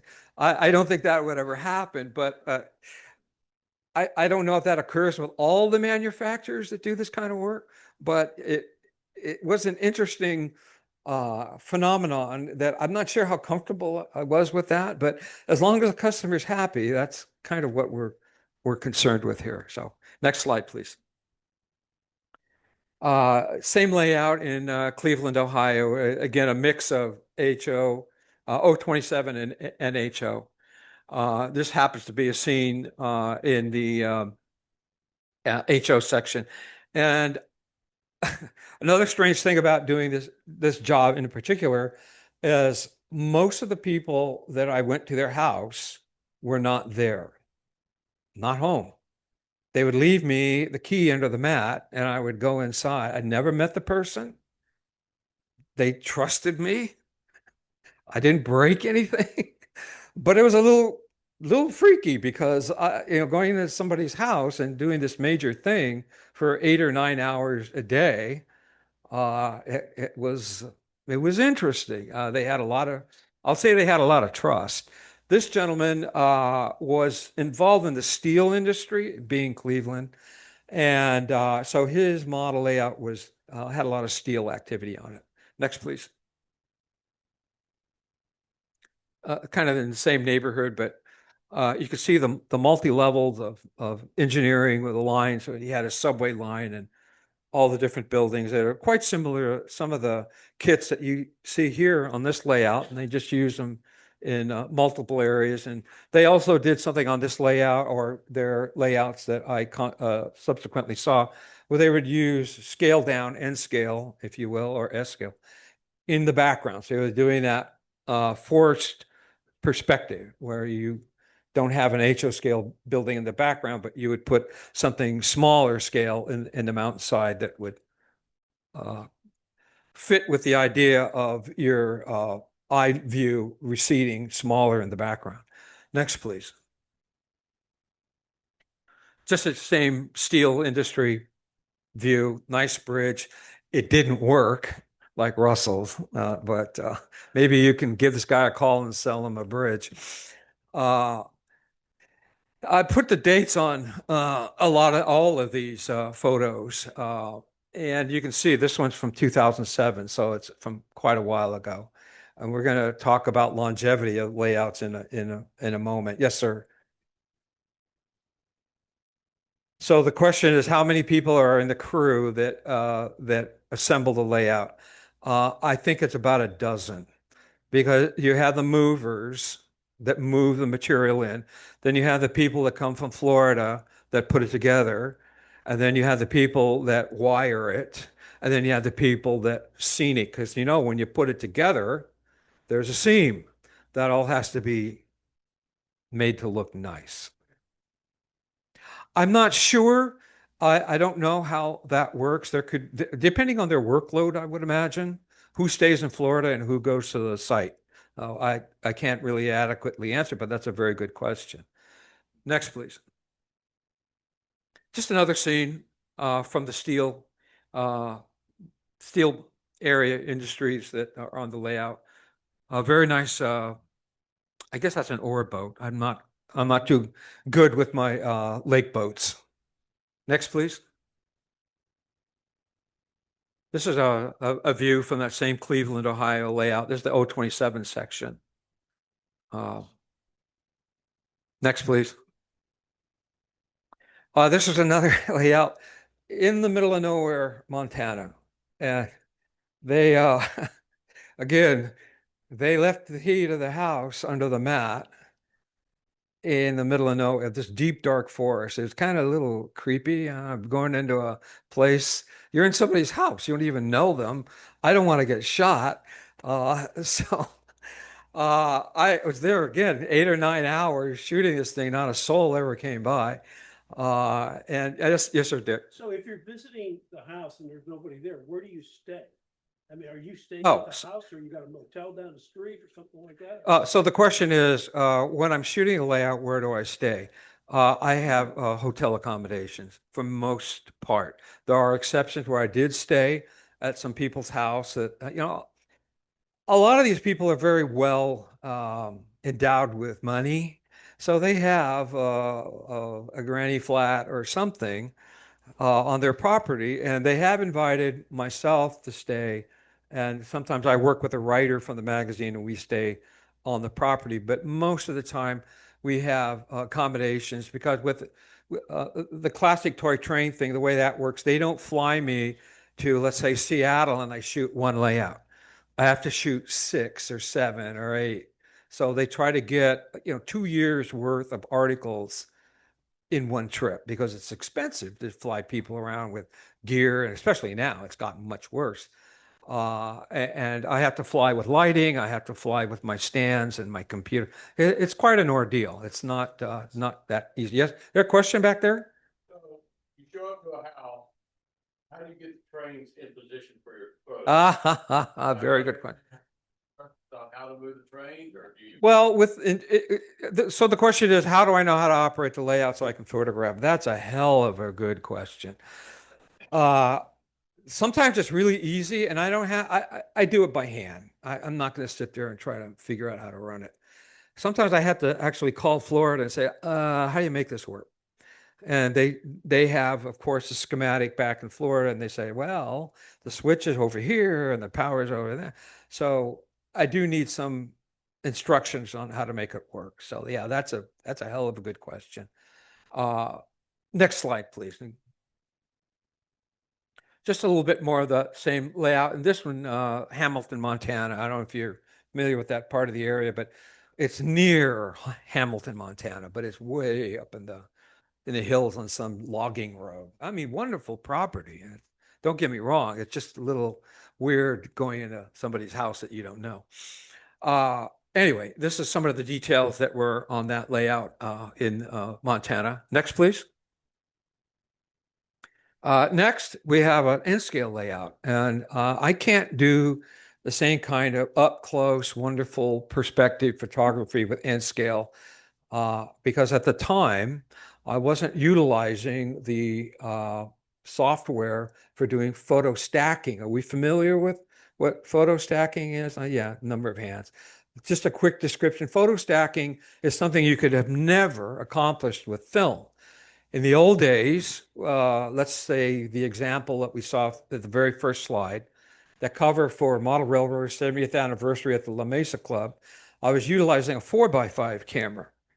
And there's a lot of ways you utilize that camera to give you extreme depth of field and perspective correction. So you do all of that inside the camera. With the photo stacking, you take a series of digital images at a different focal length, and you go back to your computer, and it magically puts them all together. There's a little work that you have to do to get rid of some seams and things like that. But that is a technology that was just not possible when I started working on it, and I didn't utilize it for N-scale. I have yet to utilize that on N-scale. So if anybody has an N-scale layout, I would love to test that photo stacking on their layout. Did you have a question, Daryl? Oh, okay. So we have some in the back. We have some samples of photo stacking on the banner. If you want to look at that. Next, please. This the layout in Nevada was also a manufactured layout. So the idea why I was going around to do all these layouts is the manufacturer of the layout has to have a portfolio and a guidebook, if you will. If he gets a new client, he has to show that client what he's capable of doing in all scales, because not all of these folks are what you call model railroaders. Like the gentleman in Montana, he wanted a layout for his grandchildren. His grandchildren. How do I know that? I'm not going to get into it, but that was his idea of attracting his grandchildren to his home more often. That's a hell of an investment. So they're not necessarily particular about scale, They're not particular about era. They're not particular about rolling stock. They just want a beautiful layout that functions, which is a completely different focus from what you gentlemen and ladies are doing here, right? This is an accomplishment that you are trying to achieve. It's not the case for people who buy a turnkey layout. Next, please. I have to shoot all these technical. By the way, I'm only showing you a 1/100th of what I have. And in order to complete the client's request, I have to shoot bench work and electronics and in. All these little details that are designed to entice a purchaser to sign that contract for $300,000 to build a layout. Next, please. Some of the details that the finished product, the drawers, the throttles, and so on and so forth. Next, please. Some more scenery on that layout in Novato. This, I think, ended up in N-Scale magazine or something like that. It did end up in a magazine, but I've lost track of where all these pictures go. They have a life of their own after I'm done with it. Next, please. Just some more views. This is about as close as I can get with N-Scale at that time when I was shooting digital, that I didn't have the capability of photo stacking. Again, this is in 2009, and I hadn't discovered that software yet. Next, please. Another N-Scale layout that I shot for Model Railroader. And Model Railroader was a little bit different type of a client, and again, this is in Atascadero, California. So I would start in San Francisco, shoot a few layouts there, drive down here, shoot another one. So I kind of ping pong around the state, shooting, driving, and setting up my cameras and shooting layouts, which was a lot of fun. This guy was phenomenal. He was the nicest man in the world. And I did stay at his house to answer somebody's question about where I would stay, because there really aren't any hotels in Atascadero. I'd have to drive down to San Luis Obispo. But anyway, he was very gracious, and I stayed at his house. Next, please. Do I what? All of these, that's a very good question. You should sit up front. Yeah, all of these are basically done with either a really wide angle lens, like a 24 or 28. And I do have macro lenses, a 50 and a 100 that I utilize now, especially for the photo stacking. But generally, I wish somebody made a macro 24, because the 24 kind of emulates the perspective that our eyeballs have. And they don't. And I would need it to focus very closely. I could achieve that with a diopter on the front or extension tube on the rear. But if I use an extension tube, it starts to telephoto. So please, somebody make a macro 24. Anyway, this gentleman was from Arkansas, so he modeled the Frisco and Mopac, which is refreshing to see, because 99% is Southern Pacific, Union Pacific, Santa Fe. So to see somebody do something very different was quite nice. Next, please. This is what his layout looked like. This is one of the sketches that MR produces for their articles. So it gives you an idea of the size of the layout and the configuration. Next, please. Another view. One of the great things about his layout is, I think it was this one, is when he built it, before he started on his layout, he took his walls and he coved the corners. Coving means it was finished so that there was no seam. So when you look at it, it seems to have this feeling of infinity. So if anybody's starting a layout and you want to take the time to do that, it is really a huge plus to add depth, endless depth to your layout. Next, please. Another view of the N-Scale situation he had there. And I got a big kind of criticism comment from the editor, or I should say the art director. Now that Kalmbach is gone, I can say this, that I always made my photos look like sunrise or sunset. Oh, can't that guy do high noon? Why does everything? Well, there's a reason for that, because when I go to these layouts, they have a limited ceiling height.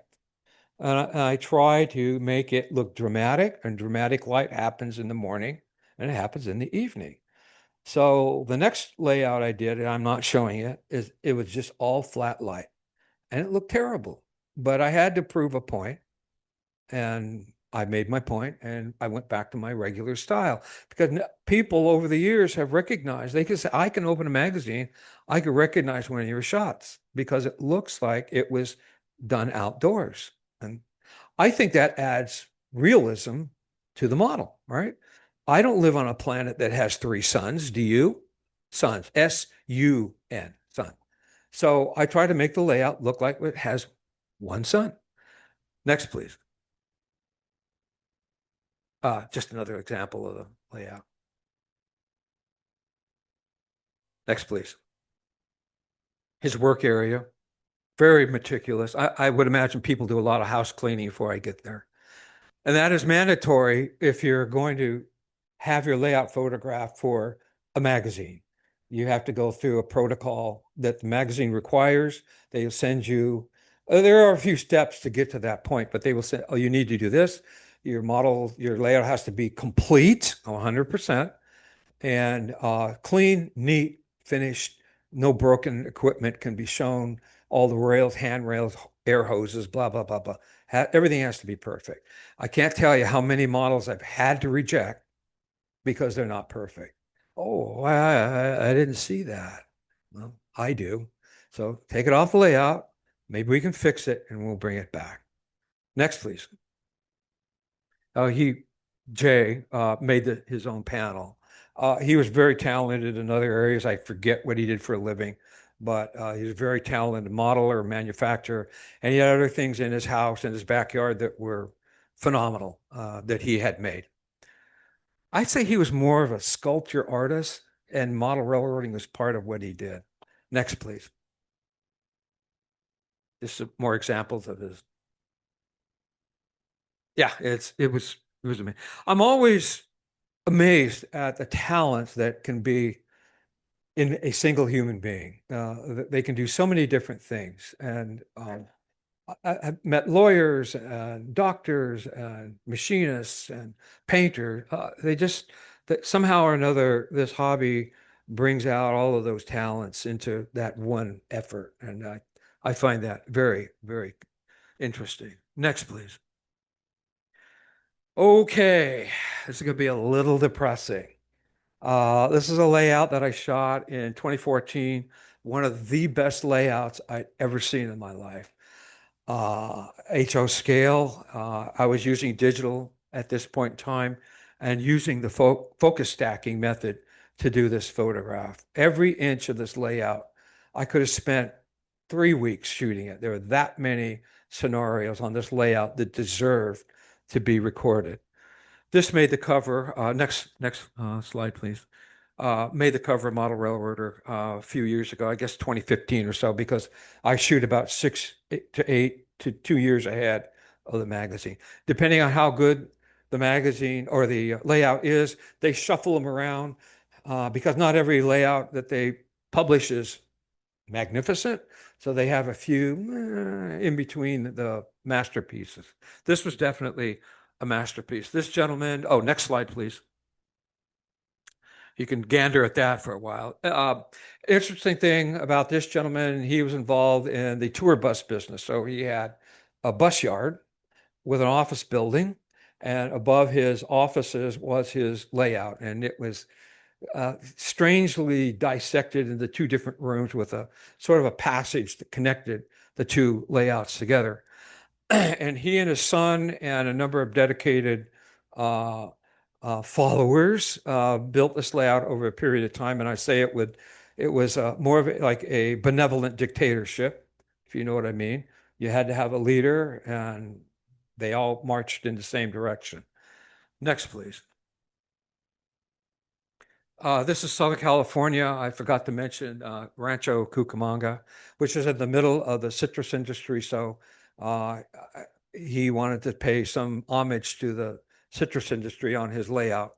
And this is a scene that we see of a icing facility, Sunkist, which is a Sunkist building in the background, is a very prominent building still standing in Riverside, California today.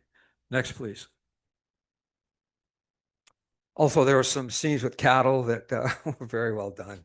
I could practically smell the herd. Actually, anyway, forget that part. So anyway, next slide. Very gorgeously stocked with an amazing array of locomotives and freight cars. Everything was perfect. I didn't find anything wrong with this layout. I walked into it, did my job. There was no criticism of please fix that, please fix this. This is an amazing effort. Next, please. Some of the details. I took full advantage of the photo stacking effort.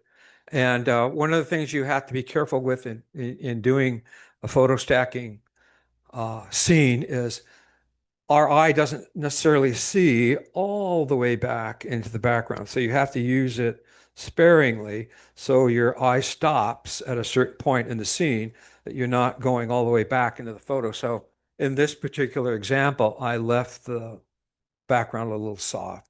So you just concentrate on the foreground, which is the most interesting. And not all of these photos were published, but I do a number of images that don't show locomotives or rolling stock, although that's what the magazine wants. I try to focus on other detail that the builder put effort into. Next, please. So I mentioned that he had a bus business, so he made a little billboard in the background advertising his bus company, which is called Inland Empire Transit. So he integrated his his business into his layout. Next, please. I couldn't find a bad area on this layout. It was just spectacular everywhere I pointed the camera. I had to edit myself because I didn't have enough time to do all the things I wanted. Next, please. It was just a beautiful, beautiful thing. Next, please. This is a fire that took place very early morning hours, which most fires do take place. And unfortunately, I mentioned earlier that he had his layout in his business, and the layout was on the second story of his office. The bus repair facility was right next to it. So a fire started somehow in the bus repair facility, which was basically kind of an open check. And it spread to the office building rather quickly because of, you can imagine all the solvents and things that were in the building. And it just got, unfortunately, to the second floor first. Next, please. That is the, actually, yeah, go to the next slide, please. That's what it used to look like. One of the saddest then and nows I've ever had to do. Next, please. It kind of looked like a miniature Hiroshima. Well, things just melted in this very strange, obscure way. After a while, it kind of got a little interesting because it's just like a forest fire. Some things were completely gone, and other things took on this otherworldly shape. And it was tragic. But I got to say, everybody had a really good attitude about it. They created outdoors a triage center, if you will, where they had rented a pod, whatever they call those pod things that they drop off, and a table. And they would bring baskets full of stuff and set it out and say, we can save that, that's garbage. We can save that, that's garbage. We can take parts off of that. And they triaged the whole layout, threw away the garbage, stored the material they thought they could use again. Next, please. Yeah, just more sad. Yeah, heartbreak. So make sure your insurance, your house insurance is paid for, or your bus company insurance is paid for. Next, please. He rebuilt. This is what the layout looks like now. He is in a completely different area. He has a 5,000 square foot dedicated industrial space. He didn't go small, he went big. And I wasn't there to shoot this. I contacted him a few months ago, and hey, Steve, can you send me just some pictures of your new layout so I can show this wasn't such a tragedy. So I'm happy to say he's rebuilt, of course, bigger and better and more wonderful. And so it's not a sad ending, but there is a phoenix rising from that fire. Next, please. Just another view. And I'm looking forward to someday getting back there just so that I can see it again. And they did, next slide. I don't know if I included it. Yeah. So at the time after his layout had burnt down, there was another gentleman who was getting out of the hobby, and he was selling all his buildings, and they bought them and incorporated it in their new layout so that it would speed up the time to create their layout, their new layout. And this is some of the buildings that were in that layout. Next, please. Another phenomenal layout. Unfortunately, this one doesn't exist anymore. He moved and decided to start over. But this was in Fountain Valley, California, which is in Orange County. This gentleman is the modeler. He built it. It's not manufactured. By the way, they don't like to, but they do have manufactured layouts in model railroad and classic toy train, just so they usually mention that in the article. Next, please. That's the frontispiece of his layout. You walk in the door, that's the first thing you see. So, excuse me? Oh, okay. All right, thank you. So that's the first thing. I was going for a cover, didn't make it. But anyway, that's how I have to think when on these assignments. Yes, sir. The owners, they have to get an album of all your prints. So the question is, do the owners of the layout get an album? Well, no, the article is the album. Now, I have reached out later, many years, 5-10 years later, and I have offered them photos because I own them. And Kalmbach's not going to say anything about it, especially now they don't exist. So I provide them with it later because I don't subscribe to the magazine. So I don't know when these articles come out. And so I have to give them a grace period for their usage. They're the client, they get to use them first. So they'll use them in catalogs, articles, so on, promotion for other things. They have the right to do that. So I wait, because if I shoot it last month and I give it to you, wow, these are great photos, I'm going to share them with all my friends. What's the point of the magazine? Nobody's going to buy the magazine. So I have to have a period of grace that they have an exclusive right to the photos for their usage, but they do eventually get it. Yes.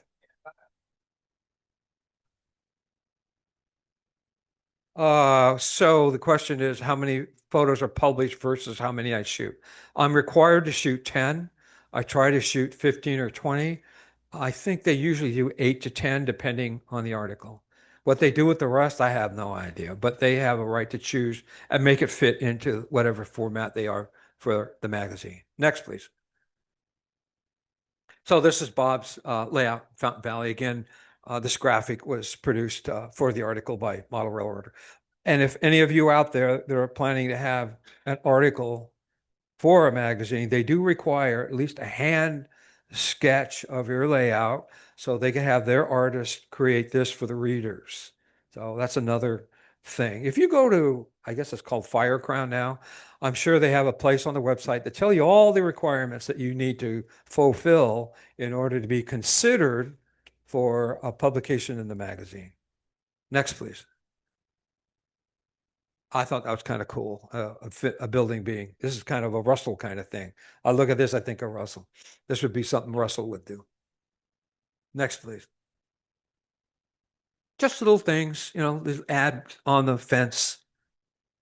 It's the little stuff that kind of makes it go beyond the obvious. Next, please. I thought his use of figures was exceptional. There's not too many, but they all seem to be in the right place, doing the right thing, which figures that could be a whole clinic. I don't know who'd want to do that, but it should be talked about how you manipulate figures to add realism to your layout. A lot of times I'll go to a layout and these things are nailed down. I can't move them. And if they would just a little bit over here, oh, wow, what a great shot. So try not to nail down your layout, your figures, make them somewhat movable, portable. Next, please. Just another spectacularly detailed image. This could be a painting if you so desire. You hear that, Deb? This could be a painting. Next, please. Just more great detailing. Next, please. So Bob is an operations guy. I'm going to say this with maybe some fury from the audience. Operations and modeling don't necessarily go together. You can have a really great operator or a really great modeler. Somebody puts a lot of effort and time into either one or the other. Very few layouts I see do it both well. This guy did both well. So I could be making that criticism out of place because I haven't seen most of your own layout, but just something that I've noticed over accumulation of 15 or 20 years doing this sort of thing. I don't see that. Like all of us, we exceed in a certain area and we don't exceed in another area.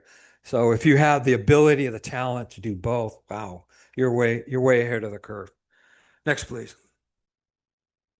An example of how they do their cards. I don't know anything about operations, so you folks that are more into this sort of thing are probably know what this is better than I can explain it.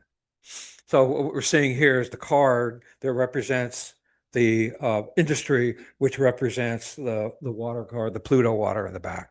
So these are the kind of shots I have to create for the magazine where a photo tells a story with pictures. Next, please. Okay, Steve Harris has a layout in Valley Center, California, way back in 2004. I was still using my 4x5 camera. This is what I used to shoot this. And back in those days, I didn't like the smoke effects that were being done for a lot of people who shot model railroad stuff. So we did the old trick. You know what that is to make smoke? Cotton, yeah. So I've got this pole with a string and the cotton, and I'm going like this when I'm taking the time exposure, because this is done with hot lights. Hot lights are the constant intensity lights. So it's probably 3 or 4 second exposure. And then, and I could take a Polaroid and I kind of basically see what I'm doing, but I don't find out how successful or how much of a failure I am until I get to the lab and 3 hours later I see the film. So it was all kind of shooting from your hip. But you get to a point where you can very well figure it out in your head. And that's what I kind of miss with digital, because there's a certain aspect of film we had to go beyond, and you had to really make sure. Digital, it takes that angst away, which is good and bad. Next. Oh, there's the cover for that. Next, please. And this was his layout. Now, notice the size, the shape of this layout. Anybody find it? What does it resemble? Does it resemble anything in particular? Very long and narrow. Trailer. That's right. And I was at Steve Harris's house. This is one of the houses I stayed at. Again, way up in the hills. So he had built his layout in a portable, I think one of those GE trailers. And his idea was, when I'm done with this and I don't want to play trains anymore, I'm just going to sell this thing. Somebody's going to come up with a pickup truck and a trailer hitch, and it's just going to roll down the highway. So from the beginning, he was thinking about the end. Very interesting man. I think he was a media buyer for television. He was always thinking about how the future and the project from A to B. or Z, I should say. Do you have a question? No? Okay, sorry. Next, please. Okay, Los Angeles Model Railroad Society, an old club that is in Harbor City, California. Next, please. Client for this was Model Railroaders, so of course they provided a schematic of the layout, kind of an odd, stuffing it into a second story of an industrial space. Next, please.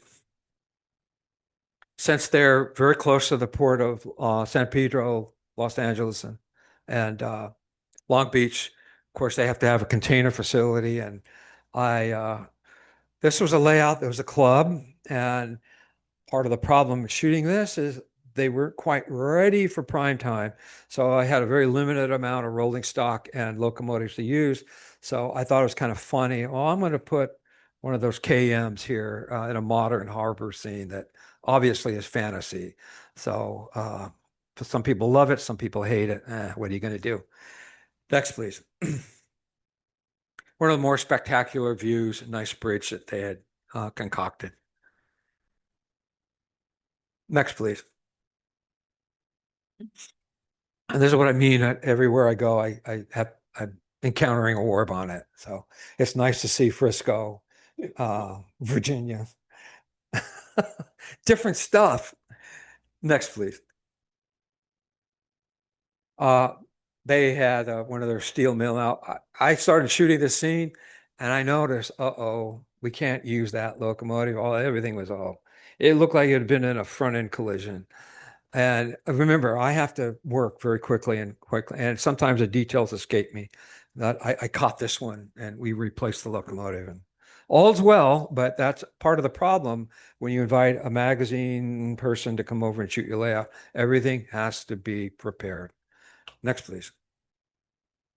So that the Lammers, as they call themselves, lost their space, and they are in a new space, a dedicated space. I think somebody donated to them, and this is their strategic plan at the moment. And they're at the benchwork level, so it's as far as they are today.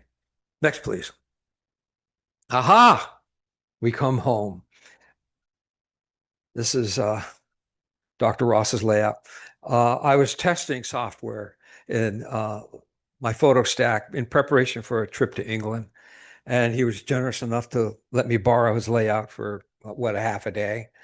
And I didn't do any lighting on it. I want to come back and do a proper shoot in the near future so I could accentuate the positive aspects of his layout with the lighting.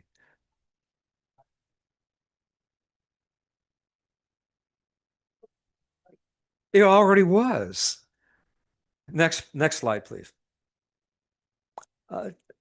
You see trains, but it's not a train shot. He had a very nice scene going on with the farming, kind of the Beverly Hills Billy scene over here with the shack and the garden, shooting over the top of the very nicely detailed flat car. Next, please. This is the unmolested version of a shot that ended up in the calendar, NMRA calendar. I say unmolested is because somebody added smoke to this for the calendar, and they did a pretty poor job. A little upset about that.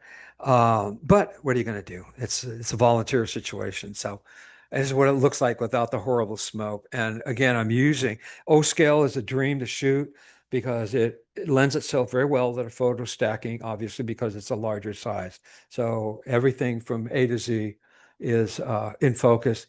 I did take the liberty of replacing the sky. So that's not an accurate representation of the layout. It's just what blue, is it, Mike? Just a blue. Yes, just a blue background. So for the calendar, we went the extra mile. Next, please. This is one of the few layouts I've shot outdoors. Now, do we have any garden railroaders here? Garden? No. Yeah, so. Yeah, I know. Garden railroading is in a weird place. It's not really scale. People don't pay a lot of attention. Their whole thing is operating outdoors on a track. So they don't pay a lot of attention to the fine details. They're happy to get a model, take it out of the box, put it on the track. Let's have a party. So this shot was done for Walther's catalog. And a gentleman lent me his layout that he had in his backyard in Los Angeles, California.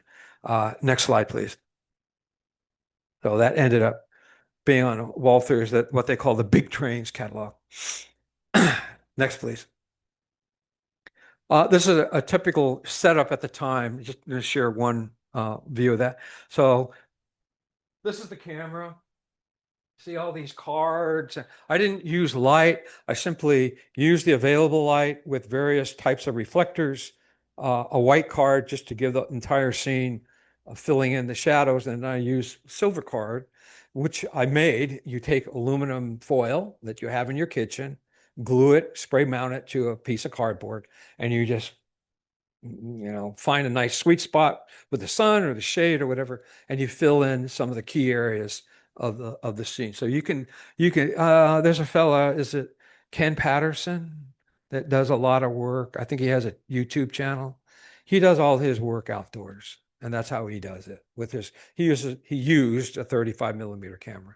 I preferred the 4x5 for the detail and perspective control. Next, please. Do I use what? I have, not generally, because it makes a very narrow band of light. Mirrors they're not perfect. Oh, no, I don't want to do that. So we had a cat photobomb us, and I thought they should use this for the cover because they get the female audience, but they didn't buy that idea. Anyway, next, please. Another example of shooting outdoors, you can see obviously on the front of the thing, of the car, a white card, which illuminates the front a little too much. But again, the idea, I'm selling this product. I need to see the detail. I'm not looking for reality. I'm looking for sales. Next, please. That's where I shot outdoors at the Fairplex Garden Railroad in Pomona, California, at their fairgrounds. Very large layout. It's been there since the 1930s. So it's a long established club. Next, please. This is what it looks like today. At the time, Aristocraft, they were still in business. They donated a lot of track. When they started out in the early 1940s, it was O scale, where they had the outside rail. There was a third rail operation. They have some of that preserved in their headquarters. It's really clunky looking, but it worked. It was amazing. And I remember it as a kid, they had laid the track in cement. Any problem with that? Lots of problems. As it changes shape, it goes like this. They're constantly working on it. Next, please. So we're moving up in size. This is a live stream. Let's see. Is it a climax? I think so. Yeah. Unfortunately, we had to shoot the not so great side because we couldn't turn it around in the space that we had. So this is, I don't get an opportunity to do a lot of stuff. This is another type of modeling that they're more concerned with the function of the machine rather than the detail. So I will see a lot of material like this where it's beautifully made, the valve gears, but it really lacks a lot of the spectacular detail that that are put into modeling in other scales. So it's kind of a weird thing where how it operates is more important than what it looks like. Next, please. That's Train Mountain. So it's huge. Anybody ever been to Train Mountain? Okay, you can get lost in there quite easily. 1,200 acres, yeah. 13 miles operational track. That's probably increased since I've made this show.